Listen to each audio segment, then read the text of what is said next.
What's going on, everybody? It's IPP My Kids IRL here, coming back at you with part 3 of the tier list for the good side commanders.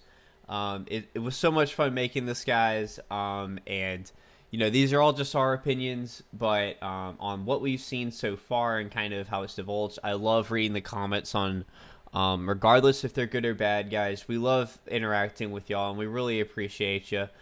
Just reading through and seeing y'all have each another commander and how y'all's luck has played out with certain commanders is honestly fantastic. I love hearing y'all talk about it.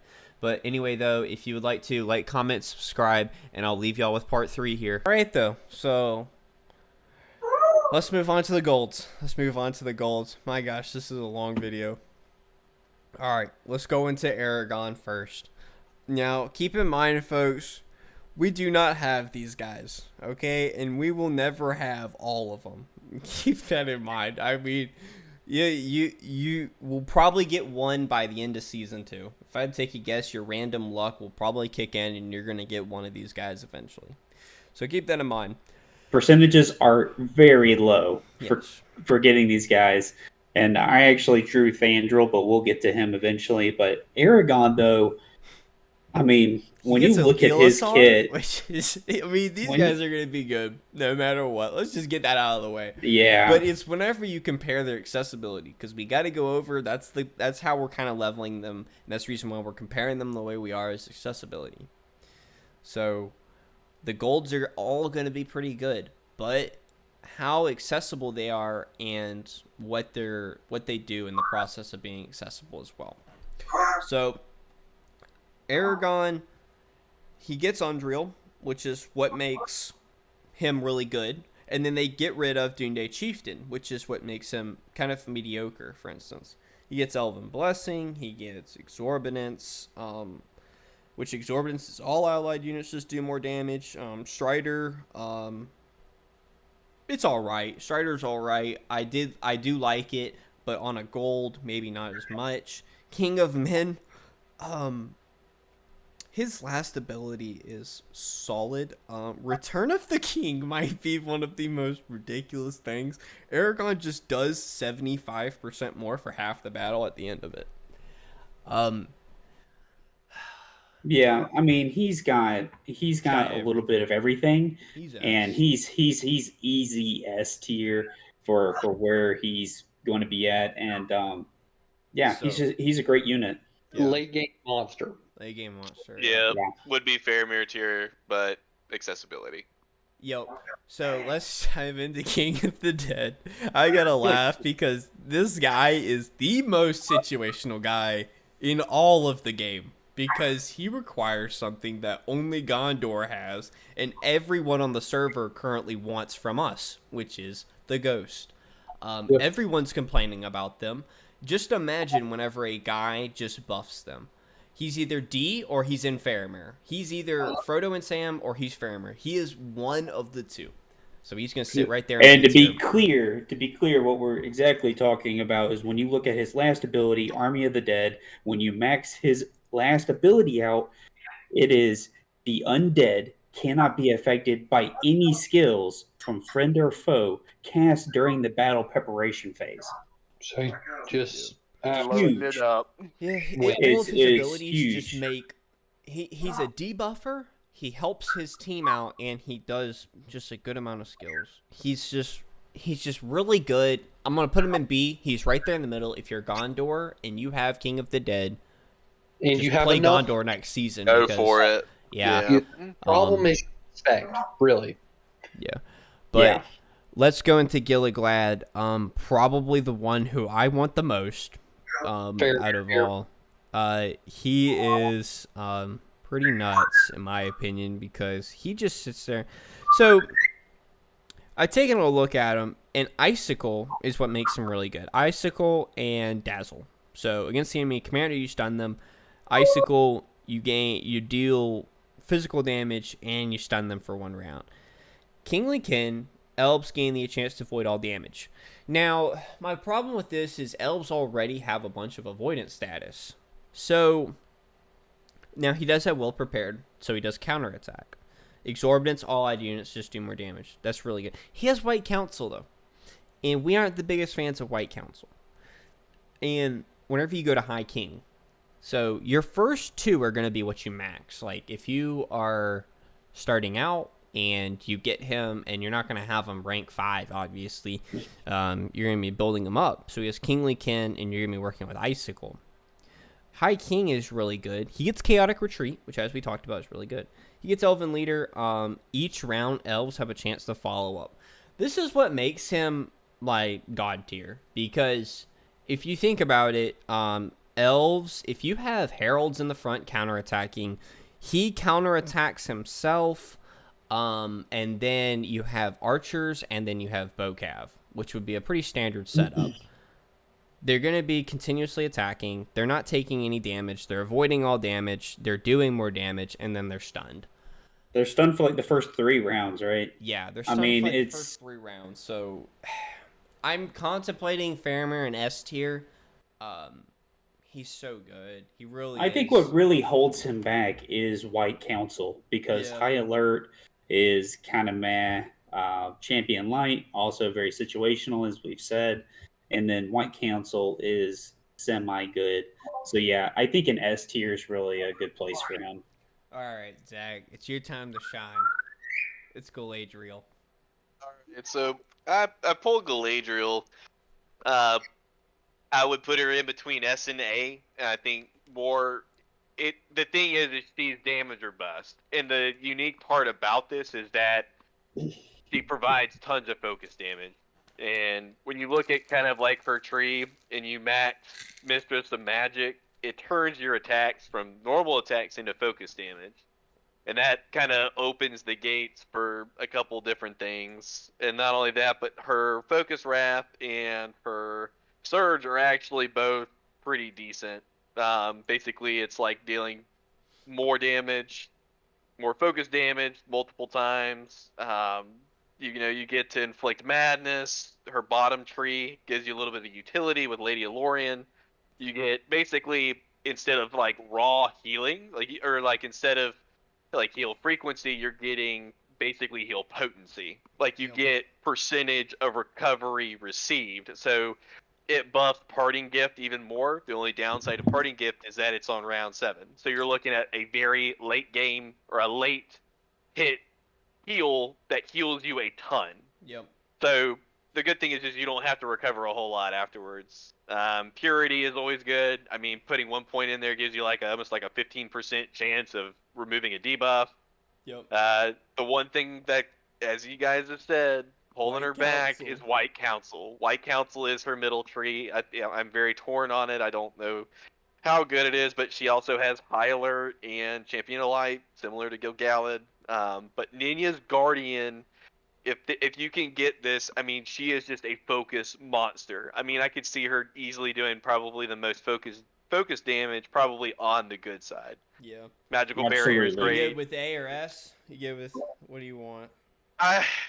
I'm torn because of accessibility. I mean, it makes me want to put her in A, even though she is probably S tier battle. But she's like, put her in S. okay. I agree with that. I mean, I agree with either one. Like, I'm perfectly okay. Like, Gandalf the White. So yeah, we'll stick her Gandalf in the White. S. We'll stick her in S. But let's move on to Gandalf the White. Let's move on to old Gandalf. So he's actually completely different than his counterpart because he has like none of the same skills besides White Council. So Automatic. Freaking White Council. Yeah, I mean he's the damage version of Gandalf. Oh, You have the gray is the tank version, the white is the damage version. Yeah. So he's got White Rider against enemy army. They do more damage, stacks up to 4 times. And then mounted units damage dealt. That's kind of like a weird one because it's just like I know he rides his horse a lot, but it's just kind of crazy they gave him horse. It's just kind of thrown in there. Yeah, it's kind of weird. You know? But I think it's neat because it's like a play on the movie. But he does get reinforcements. That's really good. White Rider, that's really good. The White Wizard, I don't know about this one. I really don't. He's either A or S. I don't. I'm putting him in A tier That's fine with me. Wizard's a great tree. I just don't like the top one. Well, actually, I take that back. It's modified by the focus stat. I'll take that back. And to be honest, White Council, the whole tree is what holds him back. Yep. I would agree with putting him in A tree. All right, so let's just get on to Elrond. He's actually a pretty solid unit. I don't actually mind him. He does have half elven, which is arguable because you gotta also think. I wish that they gave him both focus damage and physical damage. So he does a bunch of physical damage, but So he's garbage against the King of the Dead, but yeah, but elves, they get damage dealt, they get starlight, and you get rapid healing. So all allied units recover HP per round. Starlight, that's not too good. So really, you're only invested in Lord of Limdus, which is good. Honestly, I'm gonna put him in B tier. I just think that he doesn't stack up as much. He's pretty situational, which is kind of the way that a handful of the gold seem. But let's dive into Radagast. Radagast the Brown. I mean, So, looking he at works this well guy, with these. I mean, you just don't want him. Like when you look at him, You know, he's the guy that. I mean, got he's that not- meat, man. He's got the meat. I mean, he's not the guy you're going to be like, oh man, I drew Radagast the Brown, man. Yeah, you're not really I got hyped, him. but to be honest, though, he's actually the only one that doesn't have White Council. I was That's about a to wizard. say that. I was about to say that. But he does have Wizard, which is what makes Gandalf really good. I mean, He gives really, Surge and Wizard. he's the stronger. He's like a stronger version of Of Gandalf. Arwen. I think he's a stronger version of Arwen because He's the got amount of healing utility he's and got. tank. Yeah, and he gets the eagles at the end, so you're kind of stuck with the last tree if you don't have eagles. Well, you can't do the last tree, Which makes him Also a lot of situational. respect. yeah. But he does Yeah. have a good first three abilities, so He does. Wizard, Healer, and the Brown. And just because it's You cut out. single tree, I mean, the first three trees are pretty solid. So. Yeah. Yeah. So And cleansing touch. Cleansing touch puts him with getting a debuff getting removed as well. So yep, he's so that honestly, puts him in a I really think good he's a category. solid A. I think he's with the yeah. I think he's on par with Gandalf, if I'm being honest. You might not be hyped to get him, but he is overall actually a really good commander. Fandral, why don't you go ahead and take it away, Chubbs? Yeah, so I think I actually drew the first gold out of our group, and it was Fandral.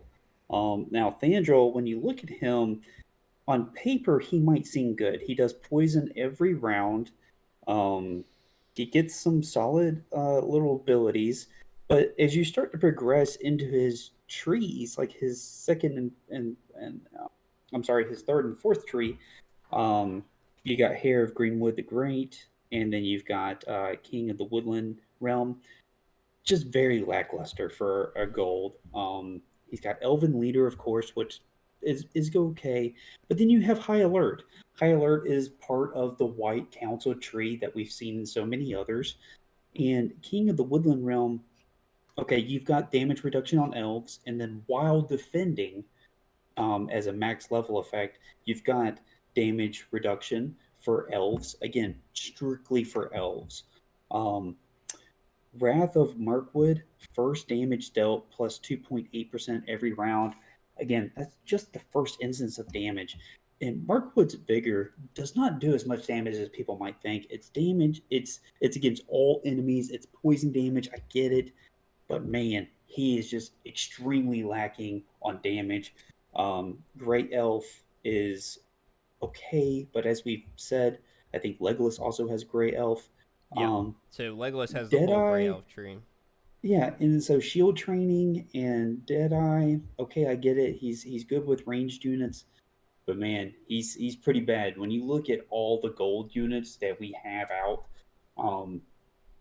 honestly, he's a C tier. He is a C tier gold, and I think he needs to be reworked. I think he needs to have more damage in his kit. I'm sorry if you pull Fandral, but it's almost he's the worst good side, easy in my opinion. Yes. All right, so we're on to the last one.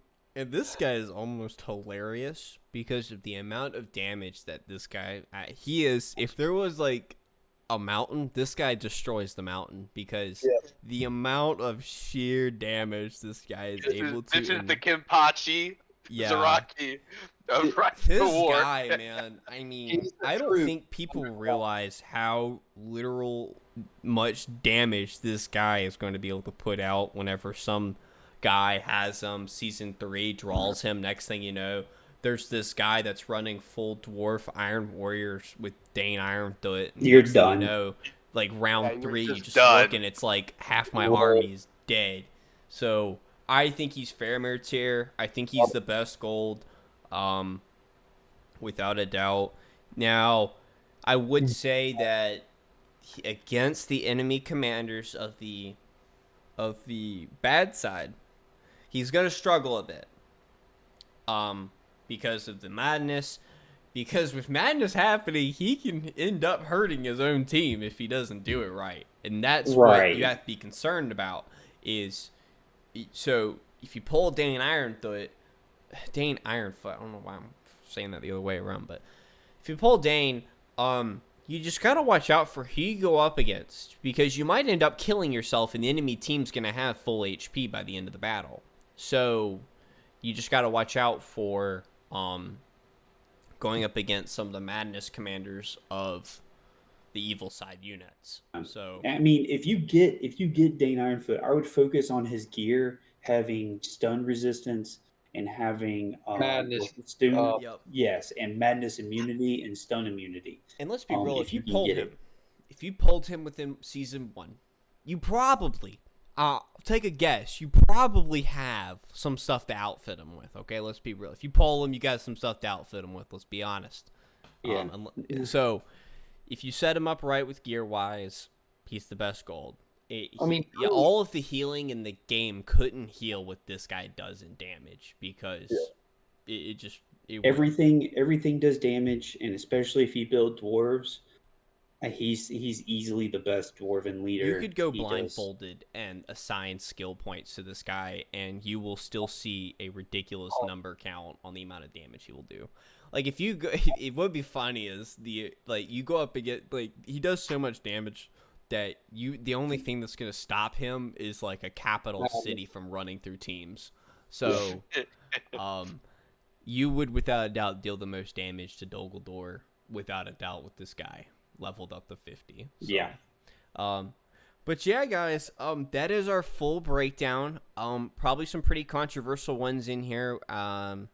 But nonetheless, though, if you stuck around this long, thank you so much.